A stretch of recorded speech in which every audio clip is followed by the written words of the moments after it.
बिस्मिल्लाहिर्रहमानिर्रहीम। अस्सलाम वालेकुम स्टूडेंट्स। वीक नंबर 5 की वीडियो लेक्चर जो है वो हम लोग स्टार्ट करते हैं। वीक नंबर 5 में बच्चों हम लोग स्टार्ट करेंगे क्वांटिटेटिव मैनेजमेंट से, ठीक है, क्वांटिटेटिव मैनेजरियल अप्रोच से। और हम लोग चूँकि हिस्ट्री ऑफ मैनेजमेंट पढ़ रहे थे, हिस्ट्री ऑफ मैनेजमेंट के बाद फिर हम लोगों ने मुख्तलिफ मैनेजमेंट की अप्रोचेज़ पढ़ी थी। और सबसे पहले हम लोगों ने क्लासिकल अप्रोच पढ़ी। क्लासिकल अप्रोच के बाद फिर हम लोगों ने बच्चों जनरल एडमिनिस्ट्रेटिव अप्रोच पढ़ी। और उसके बाद फिर अब हम लोग तीसरे नंबर पे अप्रोच आ रहे हैं, क्वांटिटेटिव अप्रोच। ठीक है जी। क्वांटिटेटिव अप्रोच बच्चों कैसे स्टार्ट हुई? जैसे कि आपको बताया जा रहा था कि सन 1900 के बाद से मैनेजमेंट की जो है मुख्तलिफ अप्रोचेज़ जो है वो स्टार्ट हुई थी। तो जैसे जैसे वक्त गुजरता गया, मैनेजमेंट की जो अप्रोचेज़ हैं वो भी इवॉल्व होती गई और वो भी पैदा होती गई, डेवलप होती गई। और इस तरह करते करते तकरीबन 40-45 साल गुजरे और वर्ल्ड वार टू का भी सन 1939 में स्टार्ट हुई थी बच्चों, और ये तकरीबन 1944-45 तक ये वर्ल्ड वार रही। ठीक है जी। अब वर्ल्ड वार टू जब स्टार्ट हुई बच्चों, आपको मालूम है कि दुनिया के बहुत ज़्यादा ममालिक जो हैं वो एक दूसरे के साथ गुत्थम गुत्था थे, लड़ाई कर रहे थे, एक दूसरे के जान के दुश्मन थे, और काफ़ी साल तक ये लड़ाई रही। तो जब लड़ाई काफ़ी अर्से तक रही तो फिर बच्चों एक ज़रूरत महसूस हुई इनको कि इनको ये भी पता चले कि हमने कहाँ कहाँ पे अपने टैंक्स लगाए हैं, हमने कहाँ कहाँ पे अपने फौजी वो भेजे हुए हैं, हमारे पास टोटल कितने जी हैं। फिर उन्होंने एक और चीज़ सोची, वो ये सोची कि जनाब हमारे कितने हेलीकॉप्टर्स जो हैं वो कहाँ का इस्तेमाल हो रहे हैं। फिर एक और चीज़ इनके जहन में आई कि हमने लॉजिस्टिक्स कैसे किस किस जगह पे पहुंचानी है। ठीक है, खाने पीने के अलावा असलहा जो है, आर्मर्स जो है वो हमने अपने एम्प्लॉयज़ को पहुंचाने हैं, तो वेपन्स पहुंचाने हैं। तो हम लोगों ने ये तमाम की तमाम चीज़ें जो कैसे अपने लोगों को पहुंचानी है और कहाँ कहाँ पहुंचानी है। अब मिसाल के तौर पर बच्चों, एक मुल्क जो है वो हर तरफ से, इस तरफ की सरहद में भी एक मुल्क है जो उनका दुश्मन है, इस तरफ भी मुल्क जो है वो दुश्मन है, इस तरफ भी दुश्मन है, इस तरफ दोस्त मुल्क है, और ये सारा का सारा पानी है। और पानी जहाँ पे ख़त्म होता है यहाँ पे फिर एक मुल्क है जो कि दुश्मन मुल्क है। तो इसका मतलब है कि आपने बहरी जहाज़ भी लगा दिए जंग में, आपने हवाई जहाज़ भी झोंक दिए, आपने अपना सारा पैसा भी लगा दिया, फौजी भी जा रहे हैं। इस तरह की सिचुएशन जो है वो बच्चों पैदा हो चुकी थी, 4-5 साल तक रही। अच्छा, अब यहाँ पे क्वांटिटेटिव अप्रोच हमें क्या सिखा रही है? जैसे जैसे बच्चों ये वक्त गुजरता गया तो एक ज़रूरत महसूस हुई कि ये पता चले इनको कि हमारे टोटल कितने टैंक्स जो हैं वो मौजूद थे और कितने टैंक्स हमने इस्तेमाल हो गए हमारे। फिर देखा कि हमारे कितने फ़ौजी शहीद हो चुके हैं, मर चुके हैं, जान बहक हो चुके हैं, कितने फ़ौजी बाकी हैं, कहाँ कहाँ पे कितने फ़ौजी हैं, हेलीकॉप्टर्स हमारे कहाँ कहाँ पे इस्तेमाल हो सकते हैं, हमारे बहरी जहाज़ कितने हैं, कहाँ पे इस्तेमाल हो सकते हैं। ये तमाम की तमाम चीज़ें जो हैं इसका हिसाब किताब रखने की ज़रूरत महसूस हुई। तो फिर एक चीज़ इवॉल्व हुई जिसको हम लोग कहते हैं क्वांटिटेटिव अप्रोच। ठीक है जी। अब ये देखिए, quantitative approach world during world war two mathematicians and physicists and other scientist joint together to solve military problems. ये मिलिट्री के प्रॉब्लम्स को सॉल्व करना था हम लोगों के। ठीक है, और मिलिट्री प्रॉब्लम्स को सॉल्व करने के लिए क्वांटिटेटिव मैनेजमेंट जो है वो इवॉल्व हुई। ठीक है, और इसमें क्या हुआ बच्चों, इन्होंने मैथ और स्टैट को इस्तेमाल किया। मैथ और स्टैट को कैसे इस्तेमाल किया बच्चों? इन्होंने मुख्तलिफ़ किस्म के डिसीजन लेने के लिए इन्होंने ग्राफ्स बनाना स्टार्ट किए। ठीक है, इन्होंने टेबल्स बनाना शुरू किए।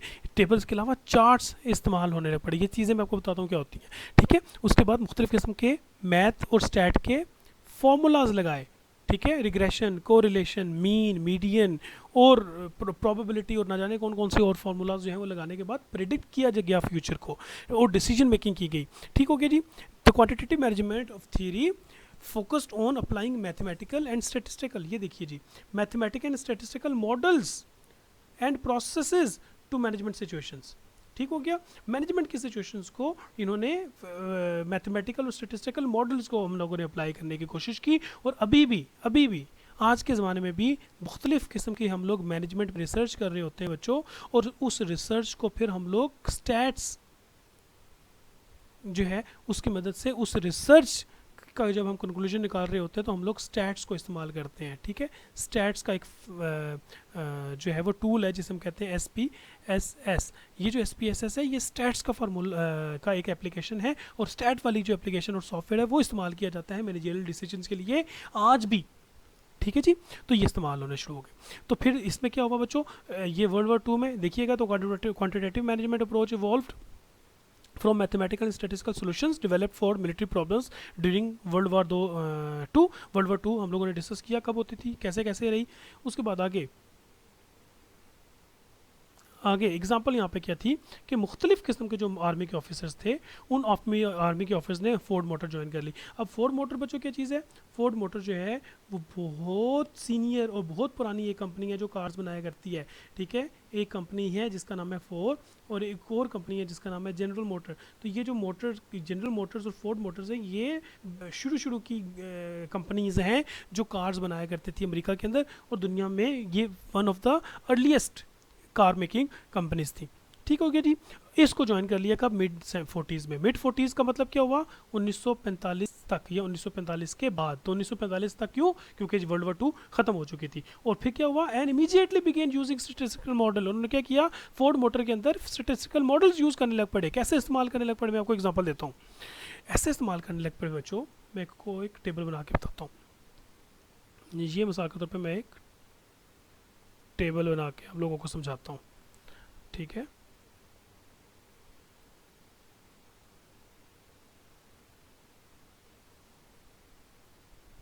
अभी सन 2020 चल रहा है, फिर 2019, उससे पहले 2018, उससे पहले 2017, उससे पहले 2016, उससे पहले 2015।